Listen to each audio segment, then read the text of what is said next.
Hi, Bashar.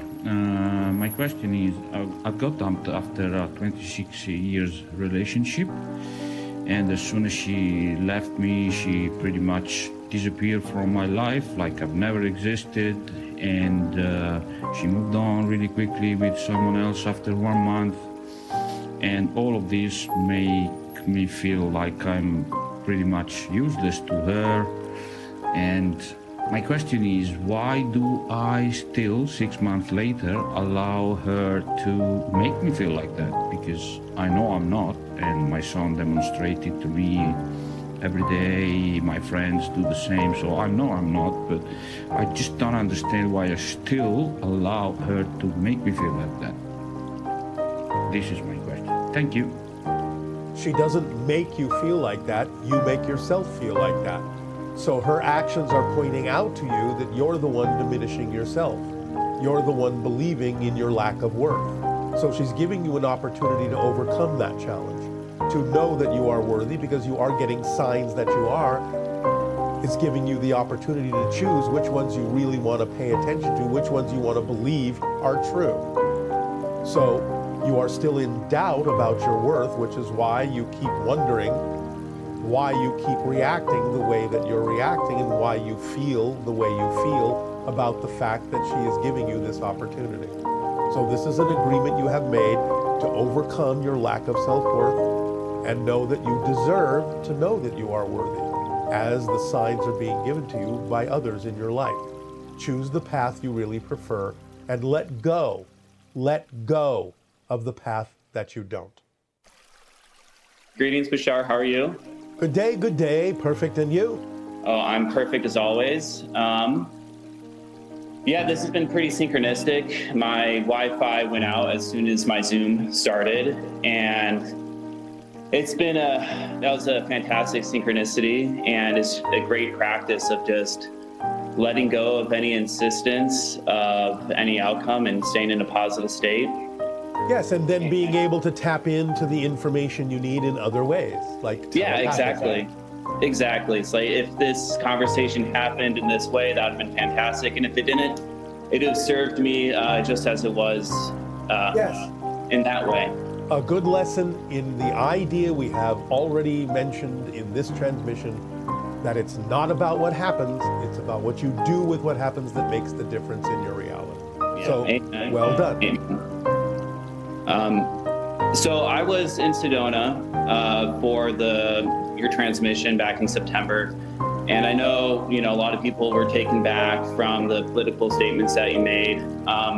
So was I, but I didn't stay in a negative space. I quickly neutralized my beliefs and my feelings regarding those statements, and went back to what you had just mentioned, that it's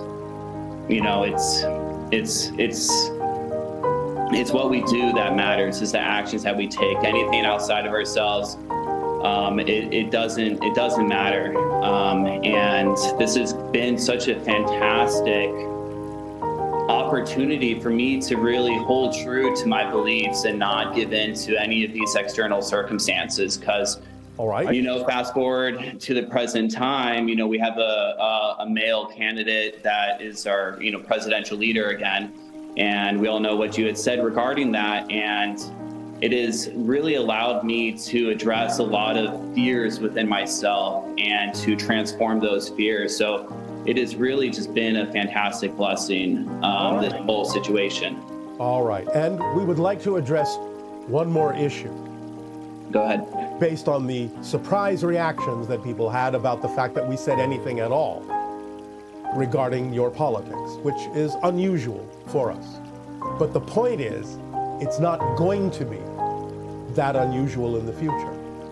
Because as contact occurs, do you not think we're going to become more involved in every aspect of your society, including your politics?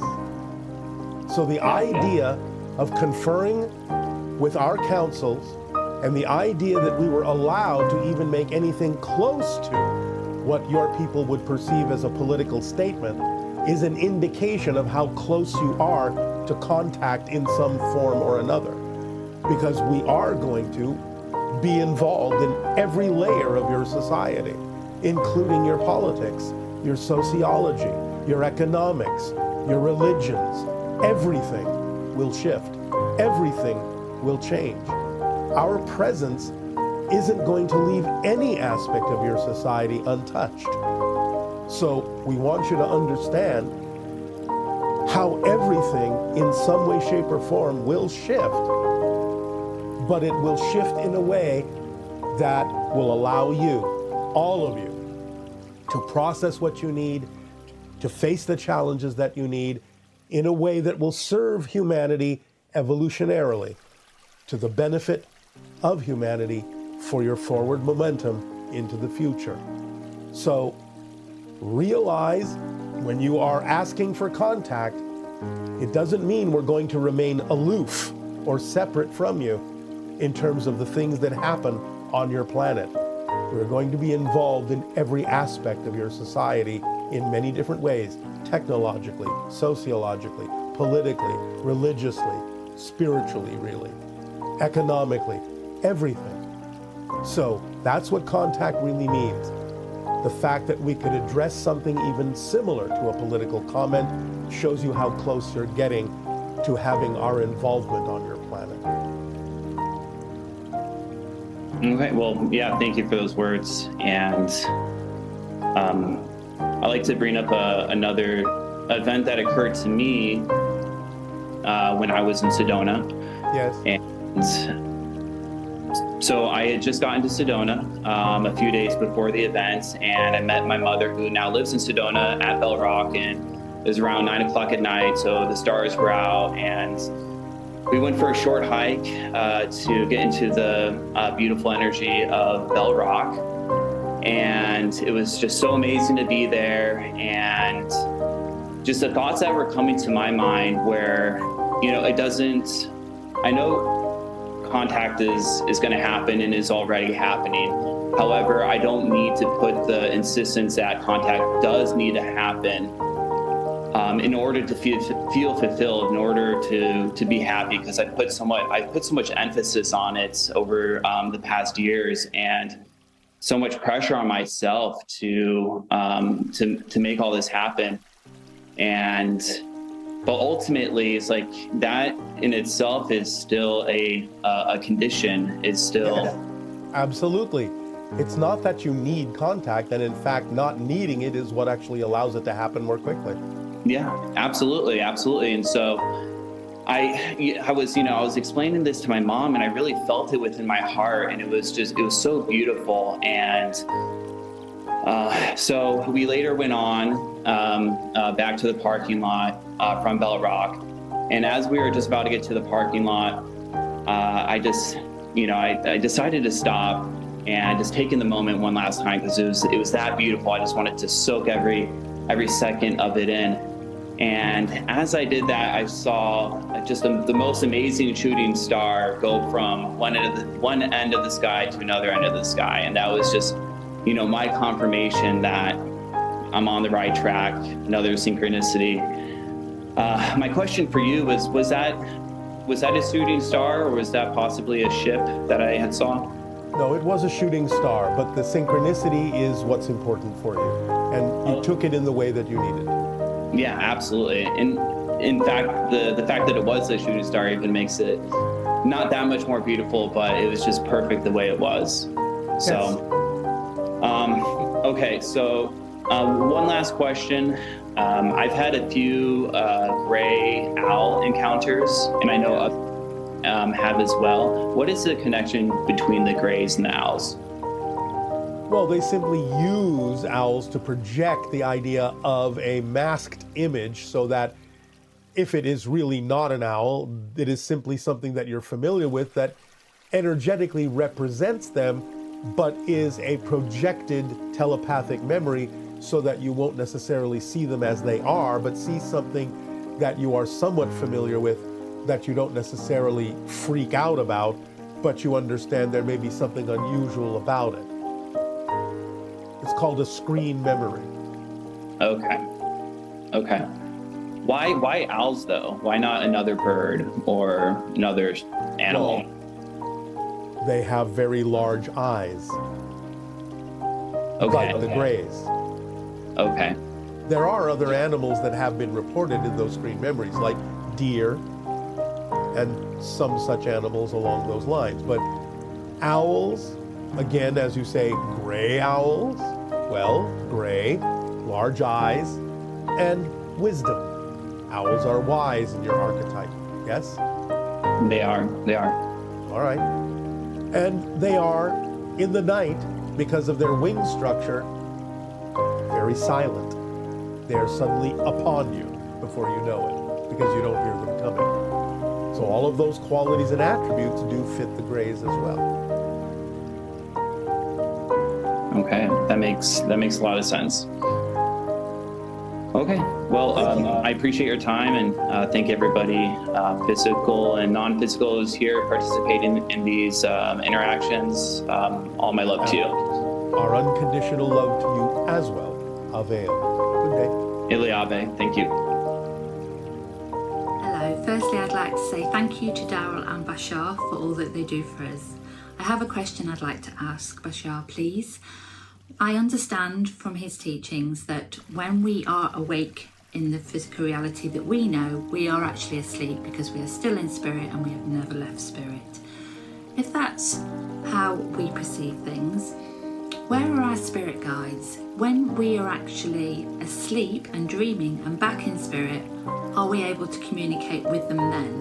But then when we awaken back into the dream state here, do we forget them? So I hope that makes sense. So basically, when we're asleep back in the spirit world, are we able to communicate with our spirit guides there? Or are they in another dimension completely? I hope you can help me with that question. Thank you.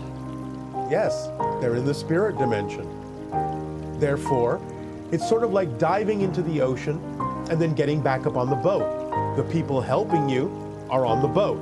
You talk with them when you're on the boat, and then you decide to dive back into the water where now they're up on the boat and you're in the water and you can't really communicate.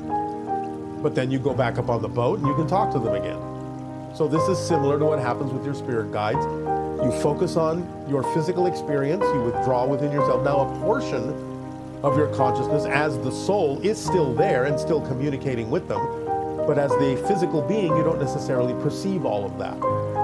But when you go to sleep, when you relax and go back into the connection of your spirit self, then yes, you're having communication. Sometimes you may remember them as dreams, or you may not remember them at all. Depends on how it serves a purpose to remember it, or how you remember it. But yes, that's basically what's happening. You focus down into physical reality. You want to focus on your physical life. You don't want to be interfered with. You want to be left to your own devices. The guides up on the boat will guide you subtly through synchronicity and a few other kinds of methodologies. And you can communicate with them freely when you're back up on the boat, but they leave you mostly to your own devices, just guiding you gently when you're under the water, when you're back in physical reality. That's just the way it works. It's the way you want it to work. Good day, good day, good day. Good day, Bashar. What would you like to discuss? Well, I'd like to thank you, my deep appreciation to you for this interaction. And I would like to start with discussing step 5, volunteering of the Interstellar Alliance social experiment. Yes? I joined something called a threshold choir, which is a small choir of people who sing for people who are transitioning into spirit. All right. Hospice patients. And I was wondering, from a harmonic perspective, could you tell me how music helps to unlock people from physical reality? Well, it can contain harmonics that are representative of the higher frequencies of the spirit realm, and therefore get them familiar by imbuing them with those frequencies, by bathing them in those frequencies, get them used to the vibrations that are representative of the higher spiritual realm and make the transition easier for them. Oh, okay. Sort of like lubricating the path. Mm-hmm. Putting them in a calm state that allows the transition to be smoother by bathing them in the harmonics of where they're going. Oh, interesting. you recently described how our birthing process will evolve, in that we're going to be like in a dream state, and then we'll come out of that, and there will be a baby there. That's simplified. Yes, but that's many, many years down the road. Yes, and I was just wondering, could you similarly describe the dying process, how that will evolve? Again, far in the future, as you know time to exist, it will simply be that you will step out of, quote unquote, the body. You will expand yourself back to the soul level, the astral level, and the soul spirit level. The body eventually will no longer even be left. It will simply disappear back into energy in the way that it was formed. Okay, is there any transitional phase before that that we're heading yes, towards? again, it will be that the body will still be in your physical reality, but there will be no infirmity, there will be no illness. You will simply decide to leave. You will simply step out of it. I was also wondering if you were surprised by the election results. No, not at all. Okay. I just have one more question. Now with step 6, the CE5s. Yes. Do you have any? It's getting colder here. I've been doing some here, but it's getting colder here, and I was wondering if you have any suggestions for other types of group gatherings where we can make ET contact, maybe indoors or in an environment. Do you think that being inside a building would in any way, shape, or form be an inhibition for extraterrestrial contact? Well, how would we see them if we were inside, really? I mean, we just look out the window? You can either look out a window, or you can allow certain phenomenon to appear inside the building, like spheres, Okay. energy spheres. That's a good idea. So no, you don't have to be outside to experience contact. Invite them in. Okay. That's a great idea. I'll just use my creative imagination to come up with something. All right. Many people see orbs inside buildings, and some of those are representative of ET contact. Some of them are representative of spirit contact. So it's absolutely no impediment at all to have a building around you for an orb to go right through the ceiling or right through the wall. Remember, they're not in the same phase that you are. That's not going to stop you. Yes, I appreciate that point of view, because I don't think most of us we're used to doing it through CE5 outdoors, and it's not as common to have indoor ET contact gatherings. Yes. All right, but again, it's not going to stop it from happening. Mm-hmm. It'll just happen differently, that's all. All right. Well, thank you. I really appreciate this time we spent together today, and I love you. All right, as do we appreciate it, and our unconditional love to you as well. Good day. Good day.